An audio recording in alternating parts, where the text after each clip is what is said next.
کبھی کسی ایسے شخص پر ظلم نہ کرو جس کے پاس فریاد کے لیے خدا کے سوا کوئی نہ ہو۔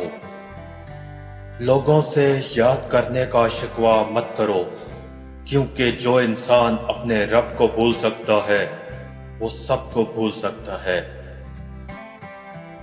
ہم بھی کتنے عجیب لوگ ہیں، نشانیاں محفوظ رکھتے ہیں اور لوگوں کو کھو دیتے ہیں۔ جب انسان اپنے رب پر اس قدر بھروسہ کر لیتا ہے کہ اس کے علاوہ کوئی بھی اس کی ضرورت پوری کرنے والا نہیں، تو اللہ بھی اپنے بندے کو مایوس نہیں لوٹاتا۔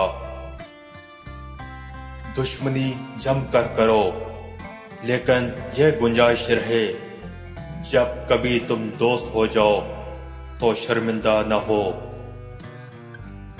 اگر گھر میں 3 وقت کا کھانا بن رہا ہے، مہمان بھوکا نہیں جا رہا، ضرورت مندوں کی مدد ہو رہی ہے اور اولاد کی تعلیم مل رہی ہے، تو اللہ کا شکر ادا کریں کہ آپ امیر ترین انسان ہیں۔ اپنے رب سے دوستی کر لو، یہی وہ ذات ہے جو کبھی آپ کو تنہا نہیں چھوڑتی۔ بات نیت کی ہوتی ہے، کوئی کعبہ سے بھی خالی ہاتھ لوٹاتا ہے اور کوئی گھر بیٹھے رب کو پا لیتا ہے۔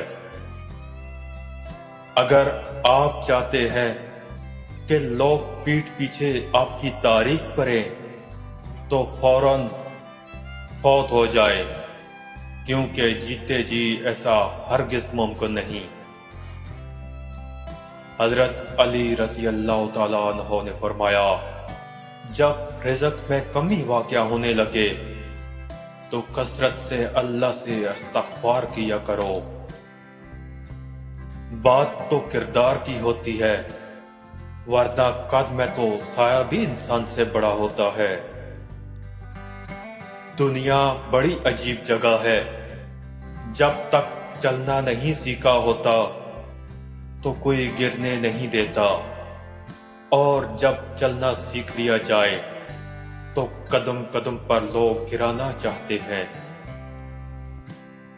کسی کو معاف کر کے اچھے ضرور بنو، لیکن اس پر دوبارہ اعتبار کر کے بے وقوف مت بنو۔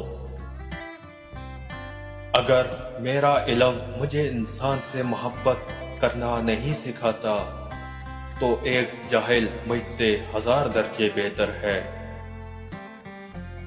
حضرت موسیٰ علیہ السلام کلیم اللہ تھے، روزانہ اپنے رب سے ہم کلام ہوتے تھے۔ ایک دن حکم ہوا کہ موسیٰ جاؤ اور اپنے سے کم تر کو تلاش کر کے لے آؤ۔ موسیٰ علیہ السلام نے حکم خدا سے ساری کائنات چھان ماری، لیکن اپنے سے کم کسی کو نہ پایا۔ شام کو خالی ہاتھ لوٹے اور اللہ پاک نے فرمایا، اے موسیٰ، اگر آپ ایک بکری کے بچے کو ہی لے آتے تو ہم آپ کو نبوت سے محروم کر دیتے۔ کسی کو اپنے سے حقیر نہ سمجھو، کیونکہ اللہ نے ہر کسی میں کوئی نہ کوئی خوبی رکھی ہے۔